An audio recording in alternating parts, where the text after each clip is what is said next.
እግዚአብሔር የታመነ ነው። እግዚአብሔር ሁል ጊዜ ነገርን በጊዜው ውብ አድርጎ ይሰራል።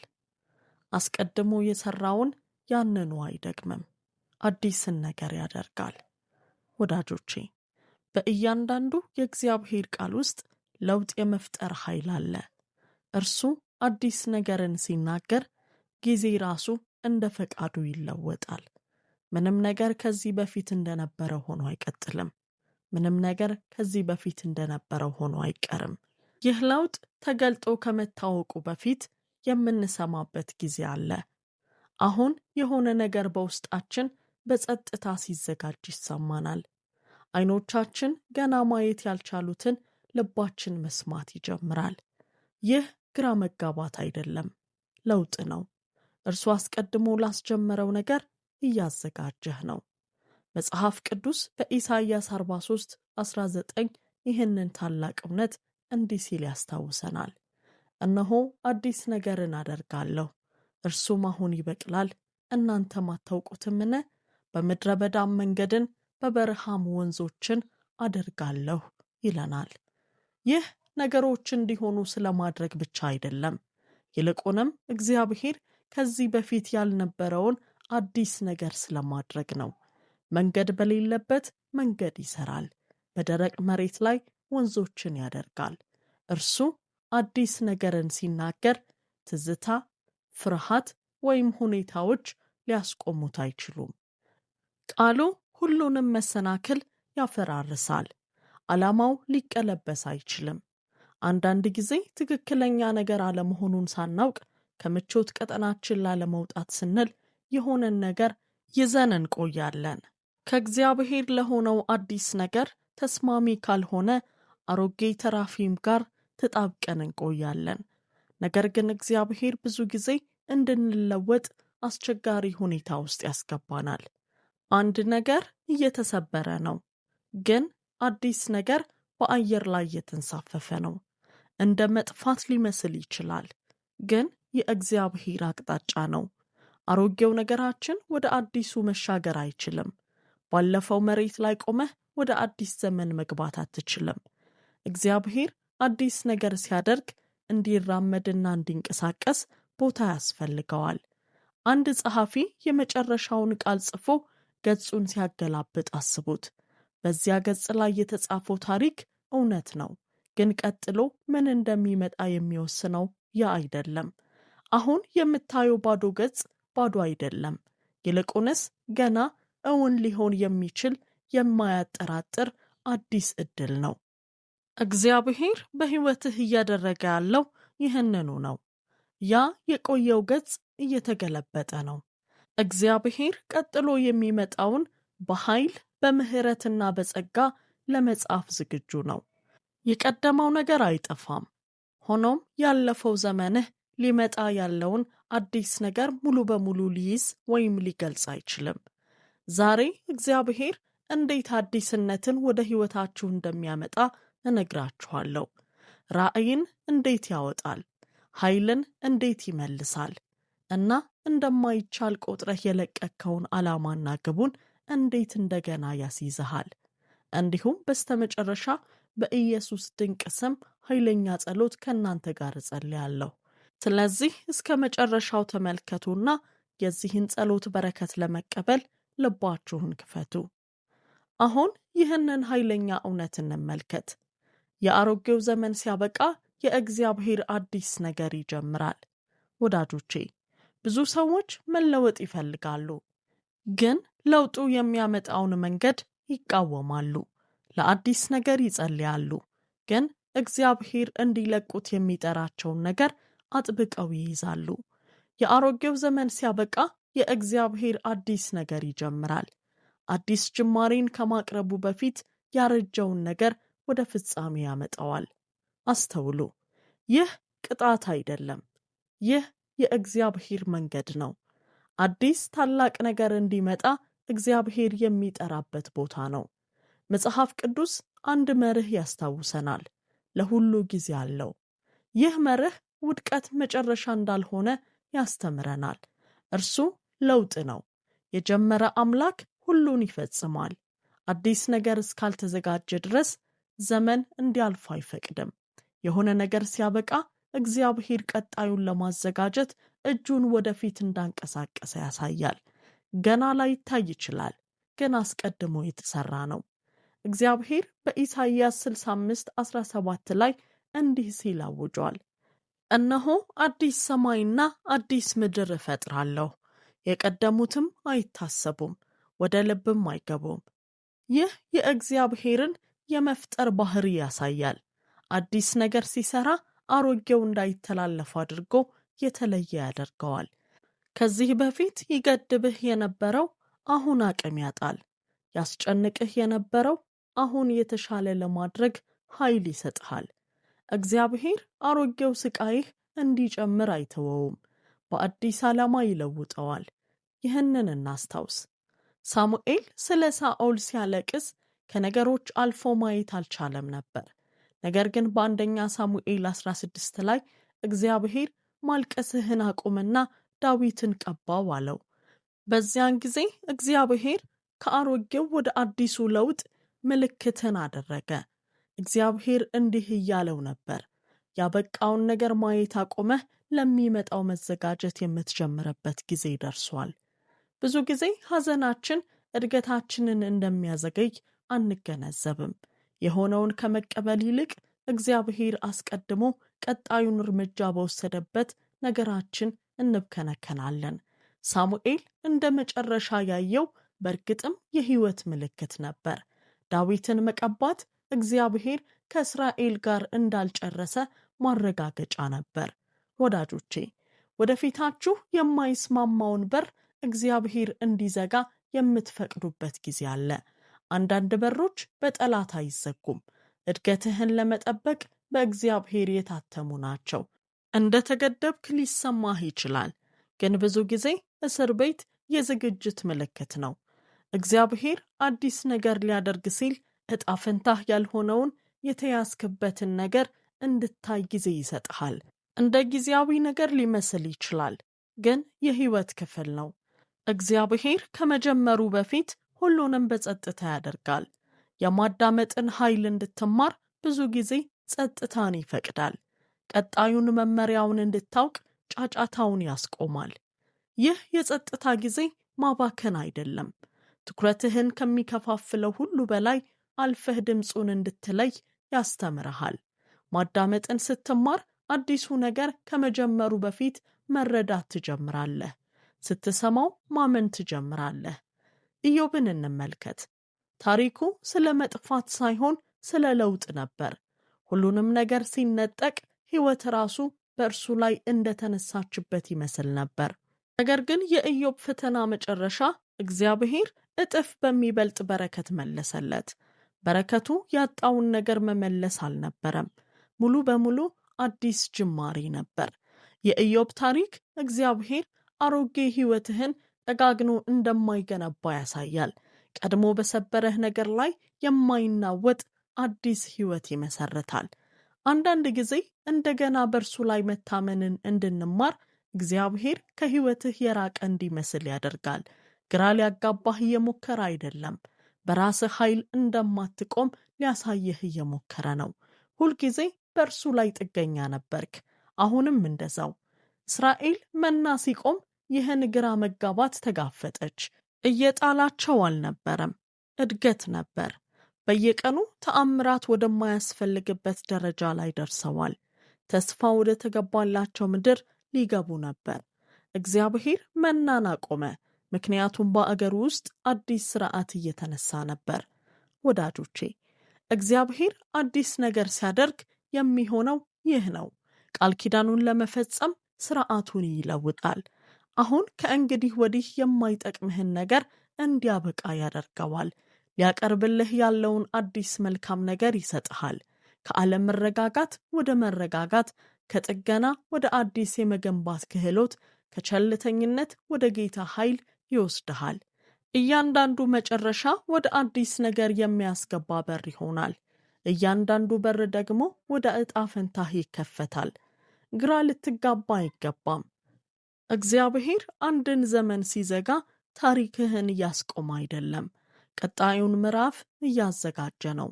በአሮጌው መጨረሻ አታልቅስ፣ በአዲሱ ልደት ደስ ይበልህ። ምክንያቱም እግዚአብሔር አዲስ ነገርን እሰራለሁ ሲል ከዚህ በፊት ካየኸው ጋር እንደማይመሳሰል እወቅ። ያለፈውን አይደግምም፣ እንደነበረው አይሆንም። የሚመጣውን ያበዛል። መጨረሻው መጥፋት አይደለም፣ ለውጥ ነው። አዲስ ነገር አስቀድሞ እየተሰራ ነው። ገና ልታየው አትችልም፣ ሊሰማህ ይችላል። አሁን እየተነሳ ነው። አሁን ደግሞ እግዚአብሔር አዲስን ነገር ለመቀበል ልብን እንዴት እንደሚያዘጋጅ እንመልከት።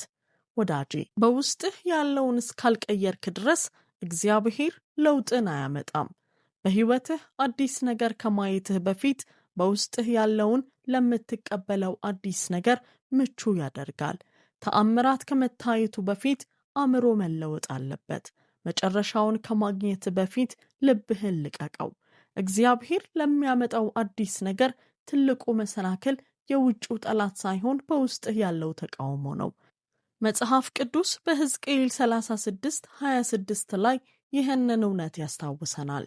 አዲስም ልብ እሰጣችኋለሁ፣ አዲስም መንፈስ በውስጣችሁ አኖራለሁ፣ የድንጋዩንም ልብ ከሥጋችሁ አወጣለሁ፣ የሥጋንም ልብ እሰጣችኋለሁ። ጥቅሱ እያንዳንዱ አዲስ ነገር ከልብ እንደሚጀምር ይናገራል። እግዚአብሔር ግትርነትን ያስወግዳል፣ ርኅራሄን ያመጣል፣ የምታስብበትን የምትረዳበትንና ምላሽ የምትሰጥበትን መንገድ ይለውጣል።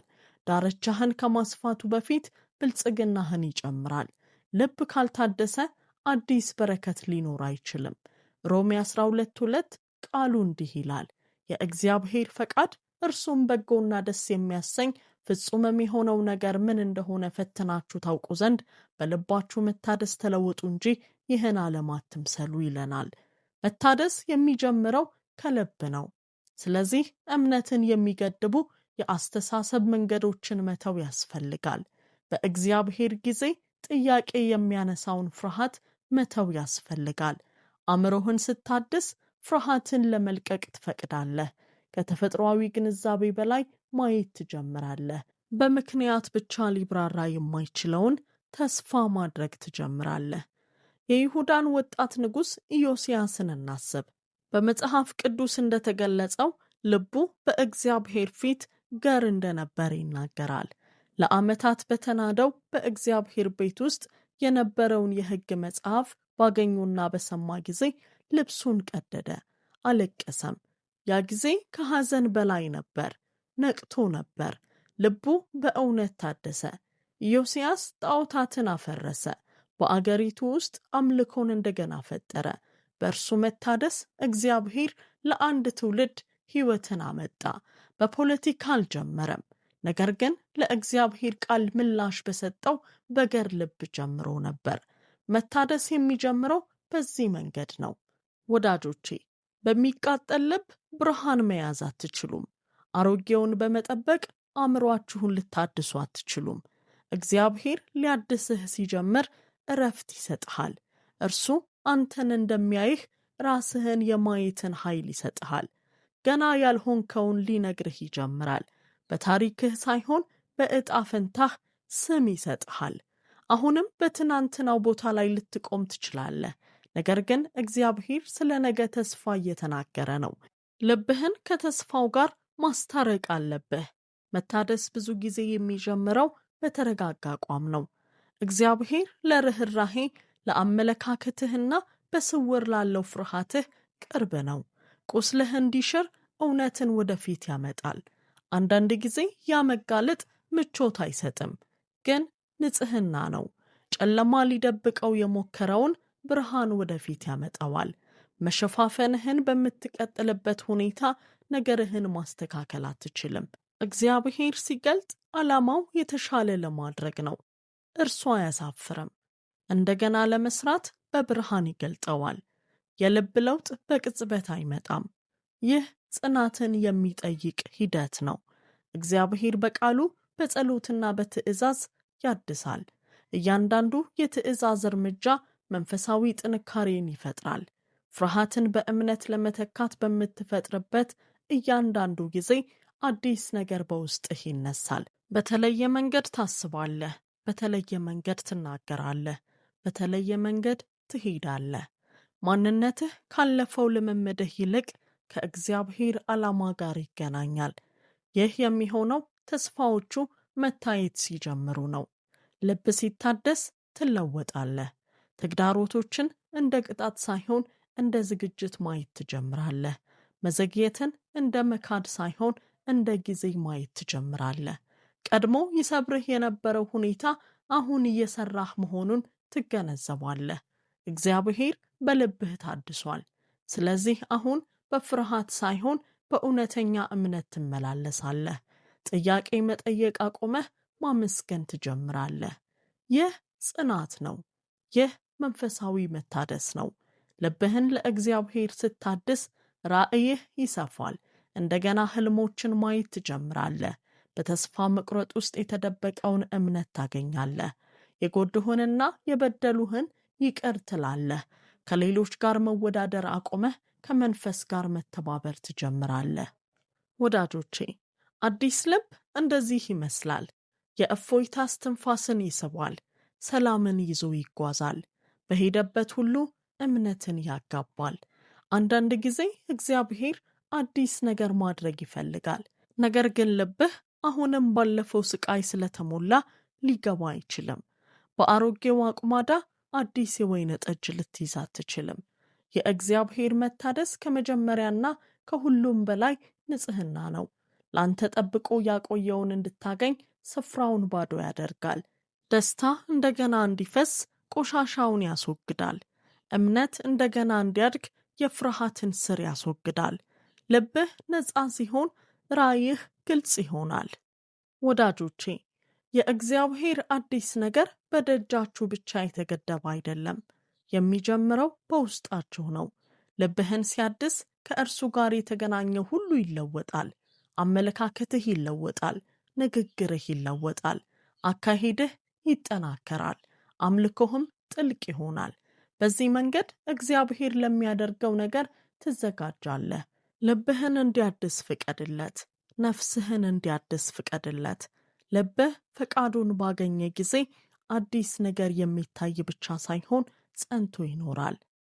አሁን ደግሞ አዲስ ነገር ከጀመረ በኋላ እንዴት ጸንቶ መቆየት እንደሚችል እንነጋገር። ወዳጆቼ፣ እግዚአብሔር መንቀሳቀስ ሲጀምር ትልቁ ፈተና አዲስ ነገር ማግኘት አይደለም፣ ነገር ግን ለእርሱ ታማኝ ሆኖ መቀጠል ነው። ብዙ ሰዎች ለውጡ ሊሰማቸው ይችላል። ብዙ ሰዎች ሊጠብቁት ይችላሉ። የጸለይክለት በረከት መጽናት አለበት። ጠላት ብዙ ጊዜ አዲስ ጅማሬዎች ላይ ያነጣጥራል፣ ምክንያቱም ደካማ ናቸው። ጠንክረው ጸንተው ገና አልቆሙም። ከእግዚአብሔር የተላከው በአስተዋይነት በትህትናና በትዕግስት መጠበቅ አለበት። መጽሐፍ ቅዱስ በገላትያ 6:9 ላይ ይህንን ይለናል። ባንዝልም በጊዜው እናጭዳለንና መልካምን ሥራን ለመስራት አንታክት ይለናል። ዓላማውን ካልረሳን እና ካልዛልን መልካም ሥራ ሊሳካ እንደሚችል ይናገራል። ለአዲስ ነገር ጽናትና ቁርጠኝነት ያስፈልጋል። እግዚአብሔር ቃል ኪዳኑን እንድትፈጽም ብቻ ሳይሆን ለእርሱ ታማኝ እንድትሆን ይፈልጋል። ከመቃወም ይልቅ በትእዛዙ ውስጥ ማረፍን መማር አለብህ። ሁለተኛ ቆሮንቶስ 4:17 እንዲህ ይላል፣ የማይታየውን እንጂ የሚታየውን ባንመለከት ቀላል የሆነ የጊዜው መከራችን የክብርን የዘላለም ብዛት ከሁሉ መጠን ይልቅ ያደርግልናልና። የሚታየው የጊዜው ነውና የማይታየው ግን የዘላለም ነው ይለናል። በአዲሱ ዘመንህ እያንዳንዱ መከራ ዓላማ እንዳለው ያስተምረናል። የምትጸናው ሁሉ በከንቱ አይቀርም። የተሰጠውን ኃይል ይፈጥራል። መጠበቅ አስፈላጊ ነው። ትግሉ የውጊያው ማረጋገጫ አይደለም፣ የጽናት ማረጋገጫ ነው። አልደከምክም፣ እየተመሰረትክ ነው። የእግዚአብሔር ክብር በሚለወጡት ሁኔታዎች ውስጥ ጸንተው ለሚቆሙ ሰዎች ነው። ከ12ቱ ሰላዮች አንዱ የሆነውን ካሌብን እናስብ። ወደ ከነዓን ተልኮ ነበር። ልክ እንደ ሌሎቹ ተመሳሳይ ነገር አየ። ነገር ግን ልቡ ታማኝ ሆኖ ጸና። ሌሎች በፍርሃት ላይ ሲያተኩሩ፣ እሱ ተስፋውን አልዘነጋም። ካሌብ የእግዚአብሔርን ቃል ኪዳን ጠበቀ። ዓመታት ቢያልፉም እምነቱን አልጣለም። በመጨረሻም ርስት ሲከፋፈል ከብዙ ጊዜ በፊት እግዚአብሔር እንደተናገረው ተራራማው አገር ለእርሱ እንደተገባ ቃሉን ለኢያሱ አስታወሰው። ሙሴም በላከኝ ጊዜ እንደነበርኩ ዛሬም ጉልበታም ነኝ፣ ጉልበቴም በዚያን ጊዜ እንደነበረ እንዲሁ ዛሬ ለመዋጋት ለመውጣትም ለመግባትም ጉልበቴ ያው ነው አለ። የካሌብ የትግል ጽናትና እምነት ዘላለማዊ ሽልማትን እንደሚያመጣ ያስተምረናል። እግዚአብሔር የሚሰጠው አዲስ ነገር ባገኘው ሰው መጠበቅ አለበት።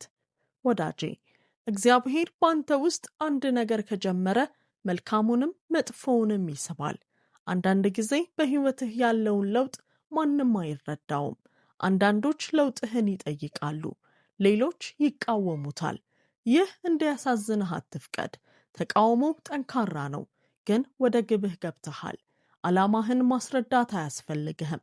ጸንተህ መቆየት ብቻ ያስፈልግሃል። ጽናት ለአምልኮ ምልክት ነው። በእግዚአብሔር መመሪያ ላይ በቆምክ ጊዜ ጉልበትህ ይጠነክራል።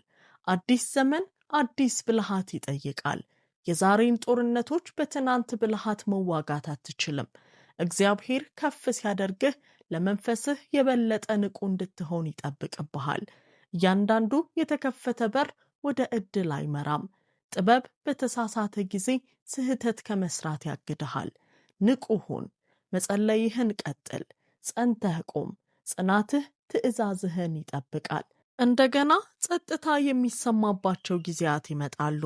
እንደ ደከመህ ይሰማሃል። ሁሉ ነገር እንደ ተረጋጋ ይሰማሃል። ይህ በሚሆንበት ጊዜ ብዙ ሰዎች እግዚአብሔር መንቀሳቀስ እንዳቆመ ሲያምኑ ያኔ ስህተት ይሰራሉ። ነገር ግን ጸጥታ መቅረት አይደለም። ይህ ቦታ የመጀመሪያዎቹ የፍሬ ቅርንጫፎች የሚቆረጡበት ነው። እየገፋህ አይደለም፣ እያጸናህ ነው። ጸጥታ የተወለደውን ነገር መጠበቅን ያስተምርሃል። ያለምንም የሚታይ ለውጥ መጸለይ ስትችል ዓላማህ እውነት መሆኑን ታረጋግጣለህ። እግዚአብሔር አዲስ ነገር ሲሰራ ሁኔታህን ብቻ አይለውጥም፣ አካባቢህን ደግሞ ይለውጣል። እድገትህን የማይደግፉ ግንኙነቶችን አንዳንድ ጊዜ ያስወግዳቸዋል። ብልጽግናህን የሚገድቡ አካባቢዎችን ይለውጣል። ወዳጆቼ፣ ይህንን አትቃወሙ። ዘመን ያበቃለትን ነገር አትከተሉ። አዲስ ነገር ያለፈው መሬት ላይ ሊያድግ አይችልም። በድፍረት ሂድ። እግዚአብሔር በሚቀጥለው ምዕራፍህ ማንና ምን እንዳለ ያውቃል። እንደ ካሌብ ጸንተህ ቁም። ነገር ግን እንደ ነቢይቱ ሐና ይህን አስታውስ። ለብዙ 10 ዓመታት በቤተ መቅደስ ውስጥ ታመልክ ነበር። በቀንና በሌሊት ትጾምና ትጸልይ ነበር። መሲሁ ሲመጣ እርሱን ለመለየት ዝግጁ ነበረች። የጠለቀ እምነቷ የእግዚአብሔርን ቃል ኪዳን የመፈጸም ዕድል ሰጣት። አላማረረችም። በአምልኮ ጸንታ ኖረች። አዲስ ነገር ገና ሲያድግ በዚህ መንገድ ታጸነዋለህ። አምልኮ ትኩረትህን ግልጽ ያደርጋል፣ ነፍስህንም ያረጋጋል። ወዳጆቼ፣ አዲስ ነገር ሊያድግ ሲል ከእግዚአብሔር ፊት አትቅደሙ። አስቀድሞ እያደገ ያለውን ለመቆጣጠር አትሞክሩ። በጊዜው እረፍት ውሰዱ፣ በመንገዱ ሂዱ። እያንዳንዱ ቃል ኪዳን የራሱ ፍጥነት አለው። ጭንቀት በሚሰጠው ትእዛዝ ውስጥ መዘግየት ሊያስከትል ይችላል። እግዚአብሔር እያደረገ ያለውን ማረጋገጥ አያስፈልግህም።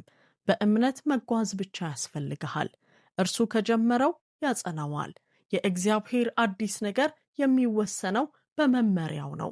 በጥበብ በአመስጋኝነትና በስርዓት እንድታስተዳድረው ይጠብቅሃል።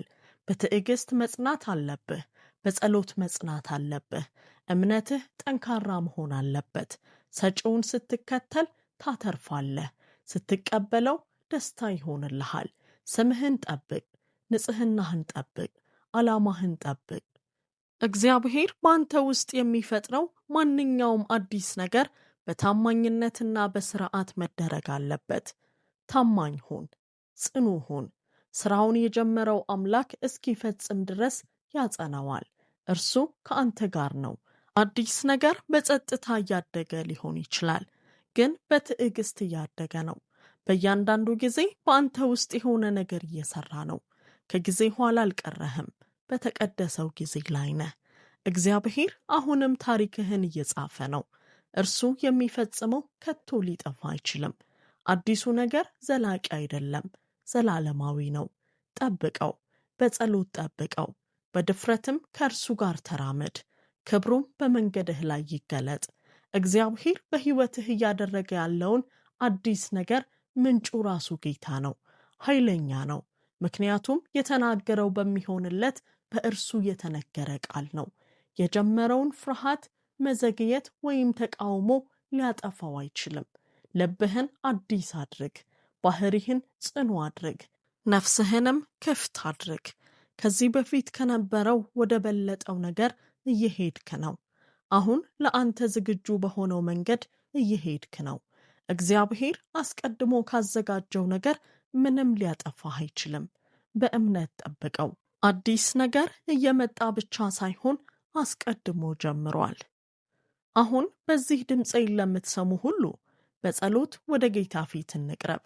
የዚህን ጸሎት በረከቶች እንድታገኙ ይህን ጸሎት ከኔ ጋር እንድትጸልዩ ወይም የእናንተ የእያንዳንዳችሁ ጸሎት እንደሆነ እያስባችሁ በእምነት እንድታዳምጡ ፈልጋለሁ።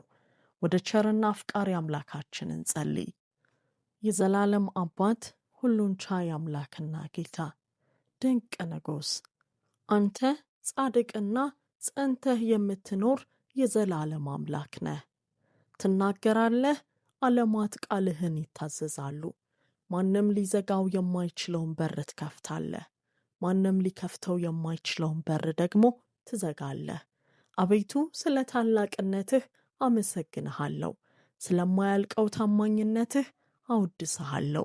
በዓመታት መካከል ወደፊት የመራኝን ምሕረትህን እያሰብኩ ስምህን እባርካለሁ። አንተ መጠጊያዬና የሰላሜ ምንጭ ነህ። እያንዳንዱ እስትንፋስ የአንተ መልካምነት ማረጋገጫ ነው። የሰማይ አባት፣ ቅዱስ ጌታ እግዚአብሔር ሆይ መታደስ ይሆንልኝ ዘንድ በሚጠይቅ ልብ ወደ አንተ መጥቻለሁ። በአንተ ላይ ኃጢአት በሠራሁበት በእያንዳንዱ ጊዜ እጸጸታለሁ። ፍርሃቴን፣ ትዕቢቴንና በአንተ አለመተማመኔን ይቅር በለኝ። አንተ ይቅር እንዳልከኝ እኔም ሌሎችን ይቅር እላለሁ። እያንዳንዱን ኃጢአት ይቅር እላለሁ። ሰላምን እመርጣለሁ። ልቤን አንጻ፣ ሙላኝ። ደግ አባት ሆይ አዲስ ነገር እያደረግክ እንደሆነ ተናግረሃል። ባላየውም አምናለሁ። አንተ ዛሬም በሥራ ላይ እንደሆንክ አውቃለሁ። ፈቃድህን የማያንጸባርቀውን እያንዳንዱን ዕቅድ ለአንተ አስረክባለሁ። ዓላማህ እግሬን ይምራ፣ ሐሳቤንም ይቆጣጠር። ቸር ጌታ፣ በሕይወቴ ውስጥ ከሐሳብህ ያልከተሙትን ከፈቃድህ የማይስማሙትን ሥርዓቶች ሁሉ እንድትሰብር እጸልያለሁ። በድምፅህ የሚታመን ልብ ስጠኝ። በሕይወቴ ውስጥ ለደረቀው እያንዳንዱ ሁኔታዬ ሕይወትን እናገራለሁ። በኢየሱስ ስም በቃልህ ሥልጣን ላይ ቆሜ አውጃለሁ። አሮጌው ሥርዓት እያለቀ ነው፣ አዲስ ሥርዓት እየጀመረ ነው። ኃያል አምላክ፣ የያዘኝን እያንዳንዱን ሸክም ከእግርህ በታች ጥላለሁ። እያንዳንዱን ፍርሃት፣ ጥርጣሬና አለመታመን ስበር። ለነፍሴ አዲስ ብርታት፣ አዲስ ብልሃትና አዲስ ራእይ ስጥ። አባት ሆይ ሁሉንም በሽታዎች፣ ስቃይ፣ እረፍት ማጣትና ሕመምን ፈውስ። በቃላት የተደበቁትን ቁስሎች ፈውስ። የሐዘን ስር በስምህ ጉልበት ይነቀል። የደስታህ ዘይት ይፍሰስ። የድህነት ቀንበር በስምህ ሥልጣን ይሰበር። በመንፈስህ በሰውነቴ በእያንዳንዱ ክፍል የልምላሜን ኃይል ስጥ። የተሰበረው ሁሉ በብርታት እንደገና እየተገነባ እንደሆነ አምናለሁ። ጥበቃህ ያገኘኝ ጌታ ሆይ አእምሮዬን ከግራ መጋባት፣ ልቤንም ከተስፋ መቁረጥ አድን። ምንም ክፉ ነገር ወደ እኔ ወይም ወደምወዳቸው ሰዎች አይቅረብ። ቤትህን በመገኘትህ አጥራ። እያንዳንዱ የጨለማ ዕቅድ ከስር ከመሠረቱ ይክሸፍ። አንተ መጠጊያዬ፣ ዓለቴና ሰላሜ ነህ። በዘገየሁባቸው በእያንዳንዱ የሕይወቴ ክፍል ስኬትን እጠይቃለሁ። ለመክፈት ሞክሬ ያልቻልኩባቸውን በሮች ጸጋህ ይክፈታቸው። ጌታ ሆይ በግርግር፣ በጥርጣሬ፣ በግራ መጋባትና በውዥንብር ውስጥ እንኳ ሰላምህን እጠይቃለሁ። አንተ በምድረ በዳ መንገድን በበረሃሙ ወንዞችን የምታደርግ ሉዓላዊ አምላክ ነህ። ዛሬ እውነትህ በሕይወቴ ይነሳ። ጌታ ሆይ ለምወዳቸው ቤተሰቦቼ ሁሉና በዚህ ድምፄን ለሚሰሙ ወዳጆቼ በጥበብና በሰላም እንድትጠብቃቸው እጸልያለሁ። እምነታቸውን አበርታ፣ ተስፋቸውንም አድስ። ባሉበት ሁሉ ጸጋህን ስጣቸው። ጌታ ሆይ በዚህ ጸሎት ከተስማሙት ሁሉ ጋር ይህን ጸሎት በፊት ስንጸልይ አሁን በአንተ ፊት ለተከፈቱ ስለ እያንዳንዱ ልቦች አመሰግንሃለሁ። በመስማማት በአንድ ልብ ሆነን እንጸልያለን። ሁሉንም ነገር ለበጎ እንደምትሰራ እናምናለን። በተስፋዎችህ ላይ በእምነትና በሰላም እንቆማለን። አባት ሆይ በእኛ ስላለህ ለአዲስ ጅማሬ፣ ለአዲስ ጥንካሬና ለአዲስ ዓላማ እናመሰግንሃለን። በእኛ ላይ የተሰራ የክፉ መሳሪያ ሁሉ እንደማይሳካ እናውጃለን። ይህ የአዲስ ዘመን ጅማሬ እንደሚሆን በኢየሱስ ስም እናውጃለን። ሕይወታችን በእጅህ ናትና ዕቅድህን እንታመናለን። ጌታ ሆይ ስለ ሰማህን፣ ስለ መለስክልን፣ አሁን አንተ ያየህልን ይሁን ያልከው አዲስ ነገር ወደ እኛ ስለቀረበ እናመሰግንሃለን። መንግሥት ያንተ ናትና ኃይልና ክብር ከዘላለም እስከ ዘላለም ላንተ ብቻ ይሁን። በኢየሱስ ክርስቶስ ድንቅ ስም እጸልያለሁ።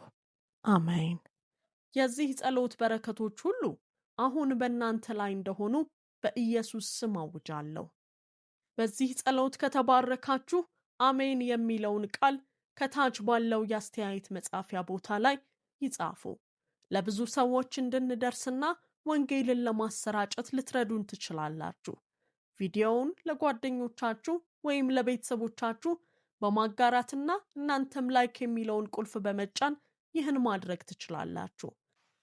ለተጨማሪ ቪዲዮዎች ቻናላችንን ሰብስክራይብ ማድረጋችሁን አይርሱ። ቤተሰባችንንም ይቀላቀሉ። የምታደርጉትን ሁሉንም አይነት ድጋፍ እናደንቃለን።